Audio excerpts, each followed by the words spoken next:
Hello and welcome you all to the code UPSC. तो आज हम बात करने वाले हैं एनसीईआरटी बुक्स की।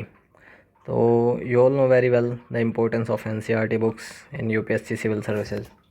और अगर आपको नहीं पता तो कोई बात नहीं, आगे वीडियो में आपको पता चल जाएगा। तो चलिए स्टार्ट करते हैं।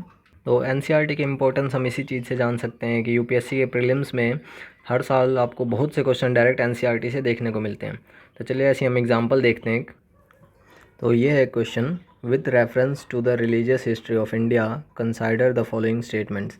ये क्वेश्चन हमारे 2016 के प्रीलिम्स में आया हुआ है एंड इसके ऑप्शंस हैं, the concept of Bodhisattva is central to Hinayana section of Buddhism. Second, Bodhisattva delays achieving his own salvation to help all sentient beings on their path to it. Which of the following given above is और are correct. तो ये हमारे 2016 के prelims का question है और ये direct NCERT से पूछा गया क्वेश्चन। और आइए देखते हैं किस एनसीईआरटी से पूछा हुआ है। ये हमारे क्लास 12 की हिस्ट्री एनसीईआरटी बुक, और जो हमने अभी क्वेश्चन देखा वो क्वेश्चन इस पैराग्राफ से पूछा गया है। और ये आप लोगों को कमेंट सेक्शन में बताना है कि इस पैराग्राफ की किस लाइन से उस क्वेश्चन का आंसर निकलता है। ओके, तो चलिए हम आगे मूव करते हैं और ये देखते हैं कि हर साल कितने क्वेश्चन डायरेक्ट एनसीईआरटी से पूछे जाते हैं यूपीएससी के प्रीलिम्स में। और ये है ईयर वाइज और सब्जेक्ट वाइज क्वेश्चंस की लिस्ट जो कि डायरेक्ट एनसीईआरटी से पूछे गए हैं यूपीएससी के प्रीलिम्स में। तो जैसा कि आप देख सकते हैं, यूपीएससी प्रीलिम्स 2021 में हिस्ट्री से 7 क्वेश्चन, ज्योग्राफी से 5, पॉलिटी से 4, इकोनॉमिक्स से 4, साइंस एंड टेक्नोलॉजी से 3, इन्वायरमेंट से 1, यानी टोटल 24 क्वेश्चन पूछे गए थे डायरेक्ट एनसीईआरटी से यूपीएससी प्रीलिम्स 2021 में।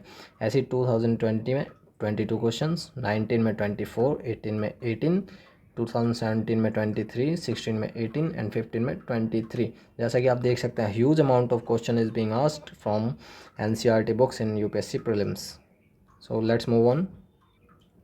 और आइए अब हम देखते हैं कि कौन कौन सी बुक्स इंपॉर्टेंट है एनसीईआरटी की। तो बेसिकली रिकमेंड किया जाता है 6 to 12 की एनसीईआरटी पढ़ने के लिए, लेकिन अगर आपके बेसिक्स क्लियर हैं तो आप 9 to 12 भी पढ़ सकते हैं। लेकिन अगर आपको लगता है कि आपके बेसिक्स क्लियर नहीं है तो आपको 6 से स्टार्ट करना चाहिए। तो आइए अब हम देखते हैं कौन कौन सी बुक्स इंपॉर्टेंट हैं। तो जैसे class 6 history, geography, social science and science, तो ये है हमारे बुक्स की लिस्ट। और वैसे क्लास 7 में history, geography, social science and science. आप साइंस को स्किप कर सकते हैं, आप साइंस 9 to 12 सेलेक्टिव चैप्टर्स पढ़ सकते हैं। और यहाँ तो हम बात करें इंपॉर्टेंट बुक्स की, आने वाले वीडियोज़ में हम ये भी जानेंगे कि इन बुक्स में इंपॉर्टेंट चैप्टर्स कौन कौन से हैं। तो आपको हर बुक के हर चैप्टर को नहीं पढ़ना, क्योंकि वो आपके लिए काफ़ी ज़्यादा टाइम कंज्यूमिंग होगा। आपको सेलेक्टिव चैप्टर्स ही पढ़ने हैं और स्मार्टली वाइजली आपको सेलेक्ट करना है कि क्या आपको स्किप करना है और क्या आपको पढ़ना है। तो उनके बारे में बात करेंगे हम आने वाले वीडियोज़ में, बट इस वीडियो में हम बात करते हैं अपने इंपॉर्टेंट बुक्स की। तो वैसे क्लास 8 में हिस्ट्री और पार्ट 1 एंड पार्ट 2, 2 पार्ट्स हैं इसके। Geography, resources and development, and social science और पॉलिटिकल साइंस भी कहते हैं, social and political life part 3। And science जैसे कि मैंने आपको बताया स्किप भी कर सकते हैं, but it is recommended selective chapter आप पढ़ लें। So science class 8 and class 9 history, India and the contemporary world, geography, contemporary India part 1, political science, democratic politics part 1, science class 9th and economics. Class 9 से आपका economics भी start हो जाता है। And let's move on to class 10th। Class 10th in history, India and the contemporary world 2, geography, contemporary India 2, political science, democratic politics part 2, science class 10th, economics, understanding economic development. Class 11th history, themes in the world history, geography, fundamentals of physical geography, India, physical environment. And science में chemistry की 14th chapter and biology की 4th and 5th chapter. आपको ये selective chapters ही पढ़ने हैं class 11th के science में। And let's move to economics. Economics, Indian economic development, sociology, understanding society.